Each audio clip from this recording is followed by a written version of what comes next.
Hablando de potencial humano, ¿alguna vez se han preguntado a qué se debe la gran disparidad de resultados y desempeño entre una persona y otra?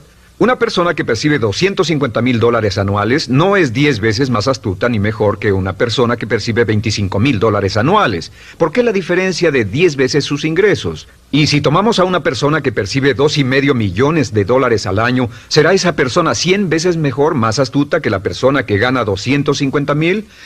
Imposible. En un estudio reciente de coeficiente intelectual probaron a 1,000 personas de una cierta población y llegaron a la conclusión de que la mejor persona entre los 1,000 solo era 2,5 veces más astuta que la persona de menor coeficiente intelectual. Solo 2,5 veces la disparidad, y tal vez eso sea con toda la población. ¿A qué supone que se debe la diferencia? Al hablar de potencial humano, llegamos a una fórmula que deduje hace algunos años. Tal vez eso lo explique un poco. La fórmula comienza con lo que llamamos AI, o sea, atributos innatos, las cualidades, la inteligencia, la habilidad, el temperamento, cosas con las que se nace que no pueden cambiarse mucho. Además de los atributos adquiridos. Estos atributos son muy importantes, son su educación, su capacitación, sus capacidades, su experiencia, conocimiento, sabiduría, etcétera, multiplicado por A, que es su actitud, es igual al potencial humano individual o al desempeño humano individual o resultados individuales humanos. Ahora, de estos tres, los atributos innatos se traen desde el nacimiento. Los adquiridos pueden cambiarse, pero se necesita cierto tiempo para ello, aunque a veces cambiamos muy rápidamente.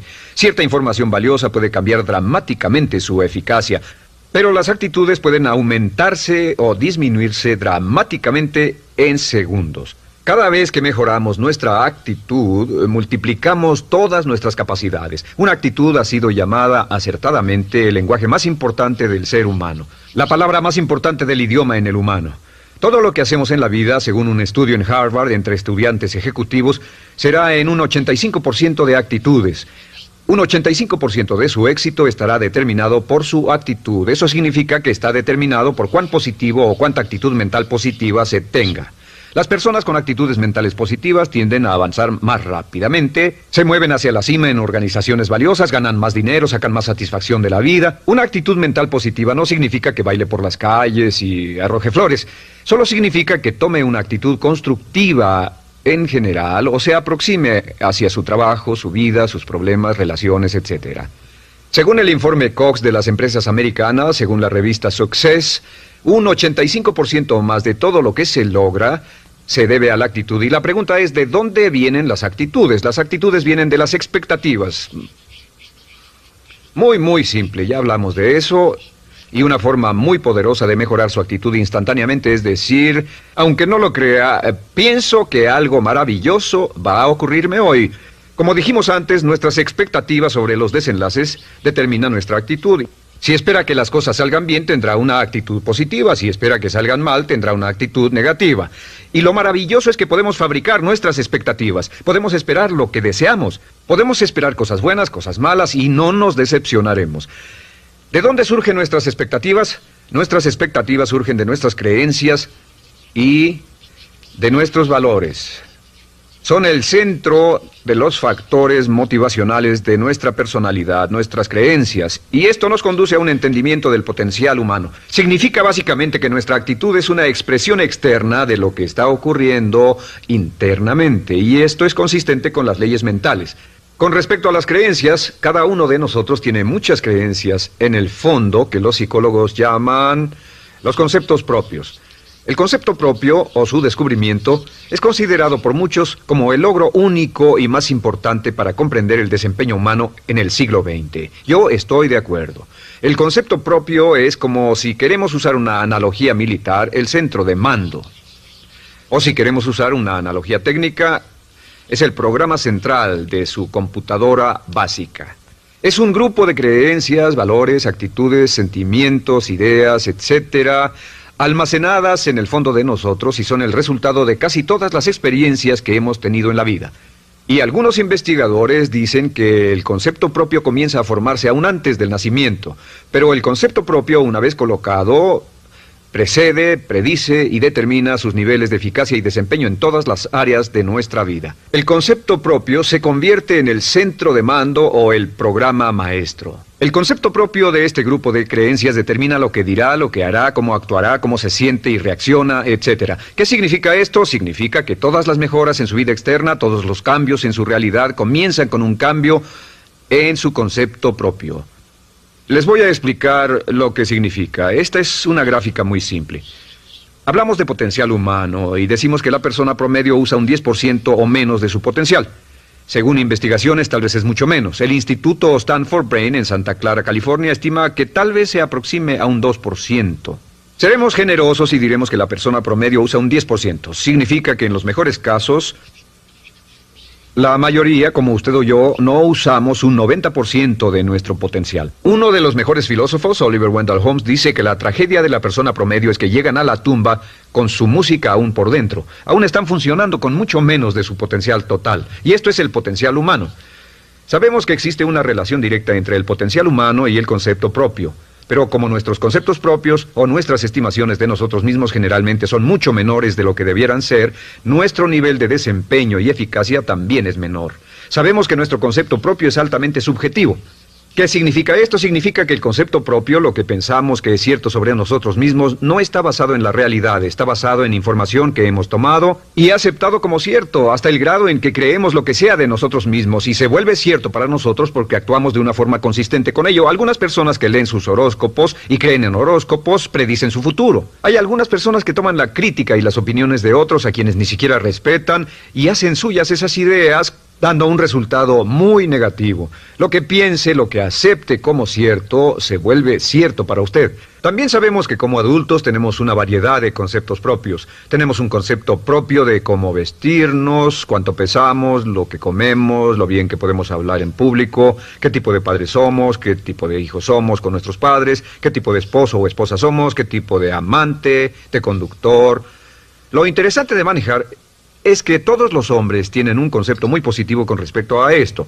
Las mujeres no entienden esto, pero los hombres nacen con un genio inherente para manejar. Todos los hombres son choferes excelentes. Si no lo creen, todo lo que tienen que hacer las mujeres que están viendo esto es pensar en la última vez que trataron de corregir la forma de conducir de un hombre y recordarán que no obtuvieron buenas respuestas. ¿Cómo respondemos ante alguien que desafía nuestro concepto propio, sugiriendo que no somos las personas que pensamos ser?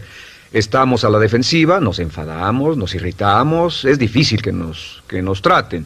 Tenemos un concepto propio de lo creativos que somos, lo inteligentes, lo rápido que leemos, lo bueno que somos en los deportes, y si practicamos una gran variedad de ellos, tenemos un concepto propio para cada uno de ellos. Tenemos un concepto propio de lo bien que cocinamos, de lo bien que educamos a nuestros hijos, de lo bien que limpiamos nuestra casa, los autos que manejamos, etc. Y también de lo que valemos por lo que ganamos.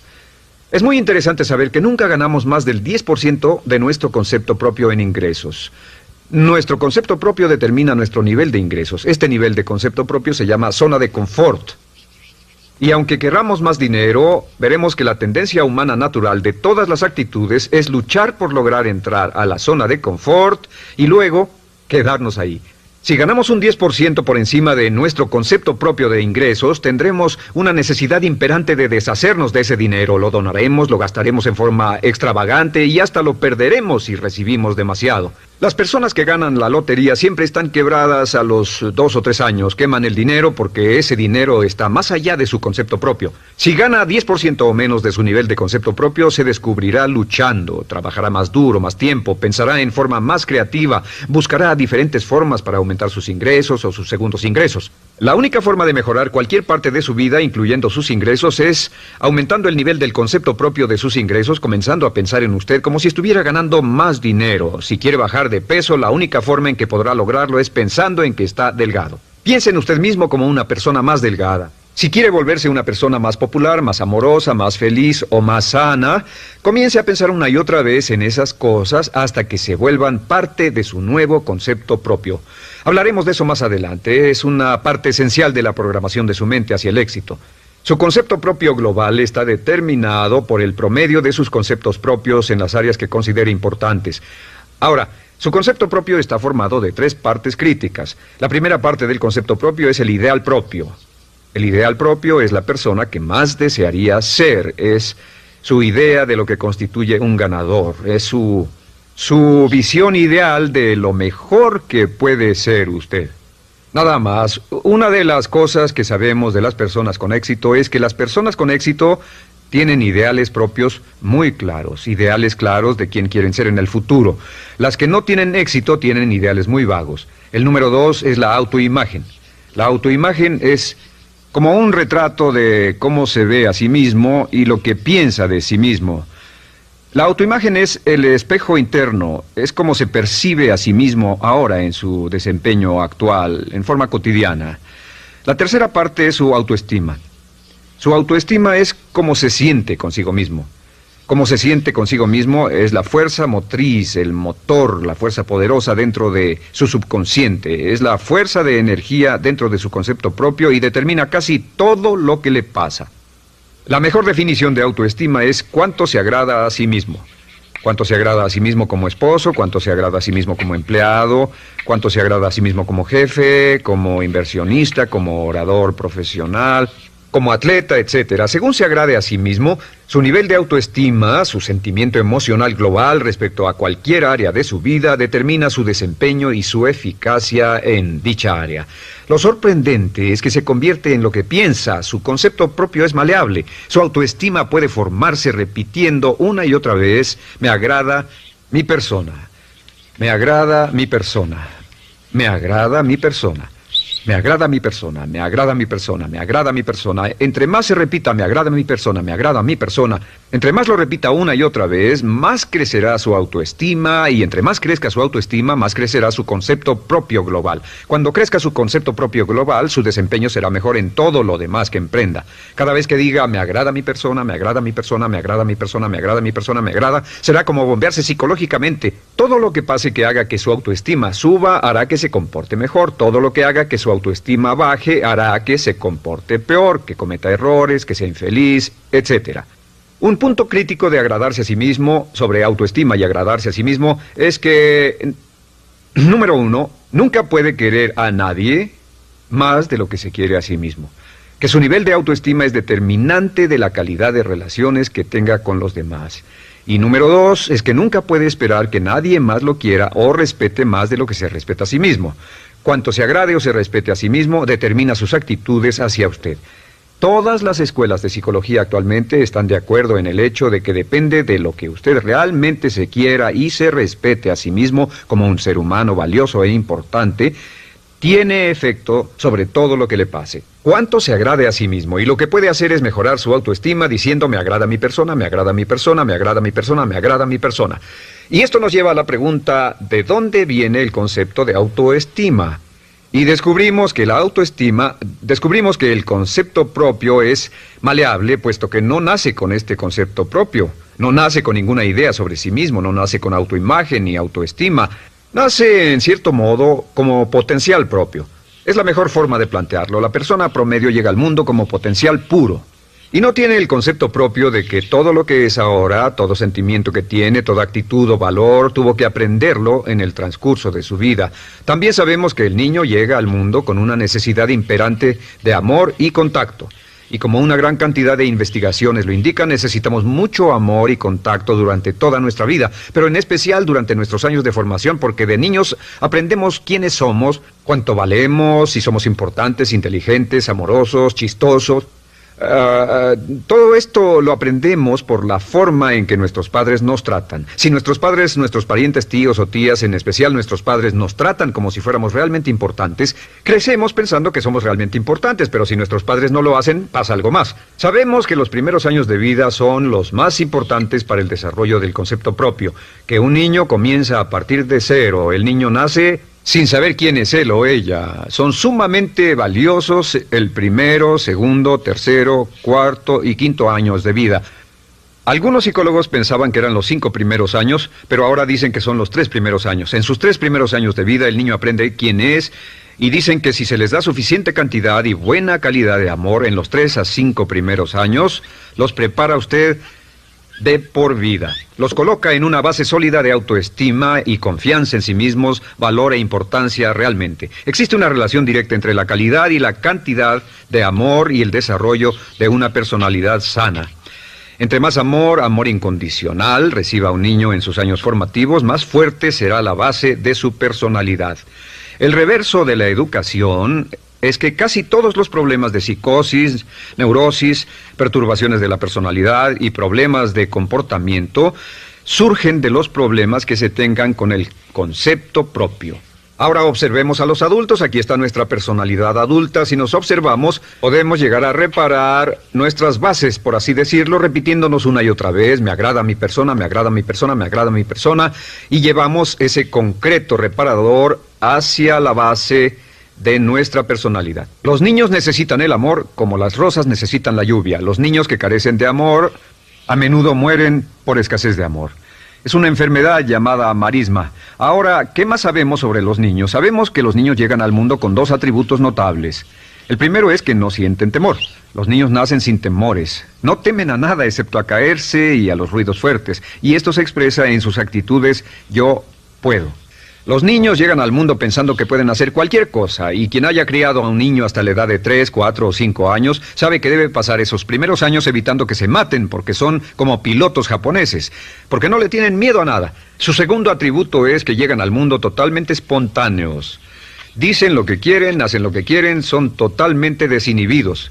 Totalmente. Ellos no temen hacer nada de lo que desean, y esto se expresa en su actitud: no quiero. No tengo que hacerlo. Si ha tratado de controlar a un niño, lo habrá visto. Lo primero que dicen cuando comienza a darle órdenes, lo primero que aprenden es: no tengo que hacerlo. Claro, a veces cambiamos sus mentes de una u otra forma, pero estos son los dos atributos con los que los niños llegan al mundo. Llegan al mundo sin temores y desinhibidos. ¿Qué significa esto? Significa que nuestro derecho innato natural es no ser temerosos y ser desinhibidos. Y solo cuando podemos crear la misma situación en nuestra vida adulta, cuando no tememos y somos desinhibidos, nos sentimos a gusto con nosotros mismos. Las mejores organizaciones, las mejores compañías son las que crean un ambiente donde nos sentimos sin temores y sin reservas para ser nosotros mismos y para hacer lo mejor de nosotros. Al crecer descubrimos que los niños aprenden de dos maneras. La primera es por imitación. Imitan a uno o a ambos padres, en especial al padre dominante. Algunas veces el padre dominante cambiará cuando crezca el niño, y a veces los niños imitan al padre, a veces a la madre, pero aprenden por imitación. Muchas características y hábitos que tenemos como adultos los aprendimos de nuestros padres. ¿Alguna vez ha tenido la oportunidad, ha tenido la ocasión de gritarle o reñirle a uno de sus hijos? Verá que le dice las mismas cosas que le dijo su padre a usted cuando era niño. Así que imitamos. A veces imitamos su caminar, a veces su forma de hablar, a veces imitamos sus valores, sus creencias, etcétera, aunque esos valores y esas creencias no tengan ningún valor. ¿Por qué? Porque nuestros padres eran así cuando nosotros éramos niños. La segunda forma en que aprendemos es pasando de la incomodidad, lo que no se siente bien, hacia la comodidad. Freud llamó a esto el principio del placer. O sea que nos movemos hacia aquello que nos hace sentir cómodos, lo que nos da placer, lo que nos hace sentir bien con nosotros. Nos movemos de la incomodidad hacia la comodidad. Así es como aprendemos a no mojar el pañal, por ejemplo. Sabemos que no es agradable caminar con popó o pipí en nuestros pañales. Vemos lo que hacen nuestros padres, vemos lo que nuestros parientes hacen y decimos: estas personas no hacen lo que yo. Así aprendemos a caminar y lo demás. Así que de la incomodidad hacia la comodidad. Durante toda nuestra vida, por cierto, así es como aprendemos. Imitamos leyendo lo que otras personas hacen, estudiando libros y en el trabajo, imitamos cuando vamos a la escuela, y hacemos lo que nos da resultados positivos, lo que nos da refuerzos positivos, y hacemos cada vez menos las cosas que nos causan incomodidad o dolor. Ahora, muy temprano en la vida, como equivocación o como resultado de una equivocación que los padres cometen en la crianza, los niños comienzan a aprender hábitos y patrones negativos. Los patrones y hábitos negativos tienen sus raíces principalmente en la crítica destructiva. La crítica destructiva comienza muy temprano en la vida, a veces en los primeros meses. Y la crítica destructiva la usan los padres para dirigir y controlar a sus hijos. Desafortunadamente, tiene un efecto muy peligroso y dañino sobre nosotros, ya que la crítica destructiva tiende a minar la integridad de la personalidad del niño. Muchos de nosotros, incluyéndome a mí y a muchos de ustedes, nos hemos visto minados y heridos por la crítica destructiva más que todas las guerras en la historia. Ahora, como resultado de la crítica destructiva, comenzamos a desarrollar hábitos y patrones negativos. Los patrones de hábitos negativos son respuestas condicionadas hacia los estímulos. Los patrones de hábitos negativos se desarrollan en los inicios de la vida. Se desarrollan como resultado de una repetición del temor y el dolor una y otra vez. Se desarrollan como resultado de la crítica destructiva, el castigo físico, etc. En los inicios de la vida comenzamos a desarrollar dos manifestaciones que nos persiguen durante toda nuestra vida y más que ninguna otra cosa inhiben nuestro potencial. La primera es la llamada patrón de hábito negativo inhibido. El patrón de hábito negativo inhibido se aprende cuando al niño le dicen una y otra vez no. Aléjate de ahí, no toques eso, y se le castiga. Cuando el niño intenta algo nuevo, o se involucra con algo, o huele algo, o derrama algo, o rompe algo accidentalmente, el padre estalla y se enfada mucho. Como ven, el niño está impulsado por la curiosidad insaciable de explorar su mundo. Y lo que pasa es que cuando lo explora o se interesa y echa a perder algo, si el padre reacciona golpeando al niño, el niño comienza a pensar cada vez que intento algo nuevo, cada vez que intento algo diferente, cada vez que voy más allá de mis límites, cada vez que me salgo de mi zona de comodidad, cada vez que no juego sanamente, me golpean, me castigan, me lastiman, me envían a mi alcoba y me siento mal. Y muy pronto el niño desarrolla el sentimiento de no puedo, no puedo. No puedo. Cada vez que trato algo diferente, me castigan. No puedo, no puedo, no puedo. Es como la respuesta de Pavlov. Pavlov sonaba la campana y le daba de comer a un perro, y el perro salivaba y Pavlov alimentaba al perro. Mientras sonaba la campana, el perro salivaba y siguió haciendo eso, y después Pavlov solo sonaba la campana y el perro salivaba. Lo que pasa en la vida adulta es que esto crea lo que llamamos temor al fracaso. El temor al fracaso es una respuesta condicionada a un proceso de crítica destructiva que ocurre en los primeros 5 o 6 años de la vida. El temor al fracaso automáticamente nos activa, nos sentimos ansiosos, tensos, intranquilos, sentimos presiones y estrés en nuestro plexo solar, sentimos ganas de retirarnos del evento, y el temor al fracaso es la razón principal por los fracasos en la vida adulta. Es la razón principal por la que evitamos cumplir plenamente nuestro potencial. De hecho, todos los patrones de hábitos negativos se experimentan en el cuerpo físico. Puedes saber cuál es un patrón de hábito negativo porque se siente en el cuerpo físico, precisamente. El patrón de hábito negativo inhibido, el temor al fracaso, el no puedo, ocurre primero que todo en el plexo solar. ¿Ha tenido la ocasión donde debe hablar frente a un grupo, debe ir a una revisión de su desempeño o debe hacer una llamada determinante? Primero su plexo solar se aprieta. Si el temor continúa, su respiración se acelera. Su corazón comienza a latir apresuradamente, su frecuencia respiratoria aumenta y le duele la cabeza como migraña en la parte frontal, su garganta se le cierra y no puede hablar y se le seca la boca por completo, y como se pone tan tenso y asustado, va corriendo al baño. Estas son todas las manifestaciones. No hay peligro físico, pero sí peligro psicológico, una respuesta condicionada. Cuando sentimos estas cosas, la tendencia es retirarse de la situación que las ocasiona, y es la razón por la que no logramos mucho si retrocedemos. Es muy importante. El segundo patrón de hábitos negativos es el compulsivo. El patrón de hábito negativo compulsivo se aprende cuando a los niños se les dice una y otra vez: más vale que lo hagas. Si no lo haces, tendrás problemas o me las pagarás. A los niños se les convierte en recipientes del amor condicionado. Los padres no intentan hacer esto, pero lo que hacen es sugerirle al niño: no te amo, por lo tanto no estás a salvo, a menos y hasta que hagas lo que yo quiero.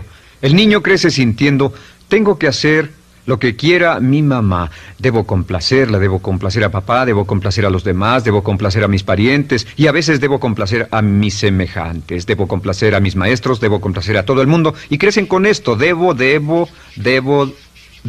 No puedo hacer lo que quiero hacer, debo hacer lo que complace a las demás personas. Este patrón de hábito negativo muy temprano en la vida se traduce en el temor al rechazo. El temor al rechazo lo experimentan los hombres como adultos como un comportamiento tipo A. Hablaremos del comportamiento tipo A posteriormente. El comportamiento tipo A es una necesidad compulsiva o excesivamente compulsiva de complacer de algún modo a alguien sin normas de comportamiento, prácticamente sin pensarlo. El temor al rechazo nos impulsa, nos hace muy sensibles a las necesidades de los demás. Hacemos cosas que otras personas quieren, no hacemos lo que nosotros queremos. Siempre estamos tratando de complacer a los demás. Tenemos preocupaciones o nos importan las opiniones, sentimientos y actitudes de otros hasta el punto donde ocultamos nuestras necesidades.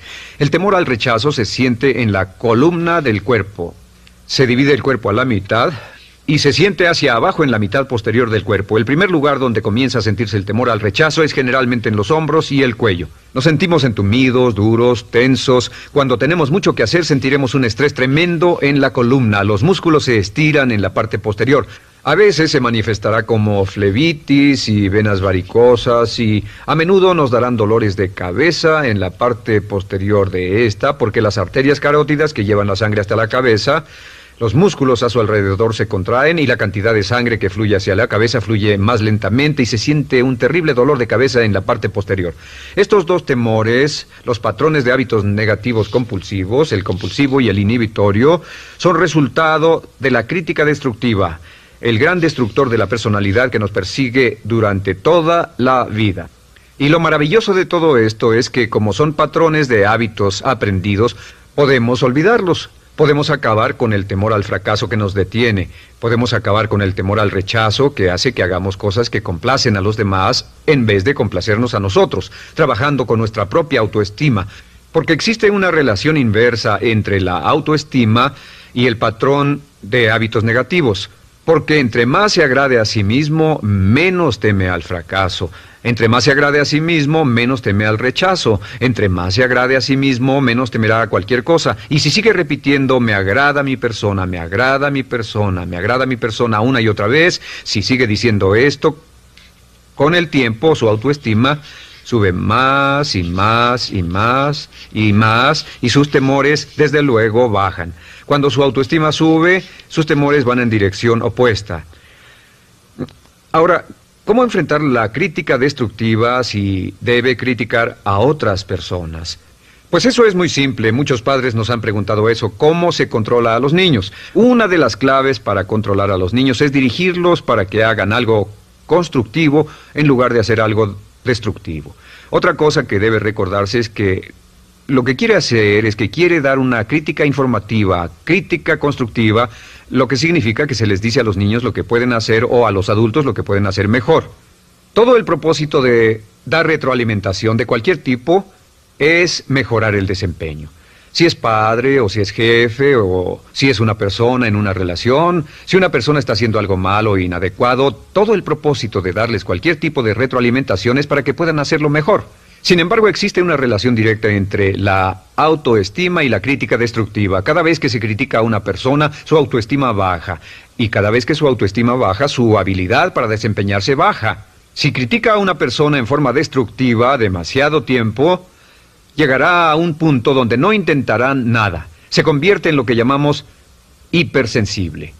Un adulto hipersensible es aquel que no puede aceptar críticas de nadie. Un adulto hipersensible es una persona que está muy tensa, ansiosa, si siquiera sugiere que no está haciendo lo correcto. Si trata con un adulto hipersensible, la clave es sentarlo y recordar 4 cosas. Número 1, comenzar con alabanzas. Número 2, proteja la autoestima de la persona a toda costa. Número 3, discuta el desempeño y no a la persona. Hable del comportamiento más que de la persona. Y número 4 es enfocarse hacia el futuro en vez de en el pasado. Enfóquese hacia lo que va a hacerse en forma diferente en el futuro en vez de lo que pasó en el pasado. ¿Por qué? Una razón muy simple, porque una persona no puede controlar el pasado. Al no poder controlar el pasado, cualquier crítica de lo que han hecho en el pasado les da un estrés tremendo y frustración. Así que, en resumen, la clave del éxito en la vida es una actitud mental positiva. Una actitud mental positiva se basa en expectativas de éxito, de una serie de expectativas positivas. Esa serie de expectativas positivas se basa en sus creencias y en su concepto de sí mismo. El centro de su concepto propio que determina su eficacia en la vida es su autoestima, y su autoestima se mide por cuanto se valore a sí mismo. Las dos cosas que nos frenan más que nada son el temor al fracaso y el temor al rechazo. Y uno de nuestros secretos centrales de éxito es este: Conviértase en un organismo generador de autoestima perpetua. Haga continuamente cosas para usted mismo, hacia sí mismo en su vida, que hagan que se agrade a sí mismo, que se ame, que se acepte, que se respete, que hagan que se sienta fantástico con usted mismo. Si es un jefe o un padre, no olvide que la clave para el máximo desempeño en su hogar y en su trabajo es hacer que las personas se sientan maravillosamente consigo mismas. Entre mejor se sienta consigo mismo y más se agrade, más probable será que logre que las personas a su alrededor lo quieran, lo acepten, lo respeten,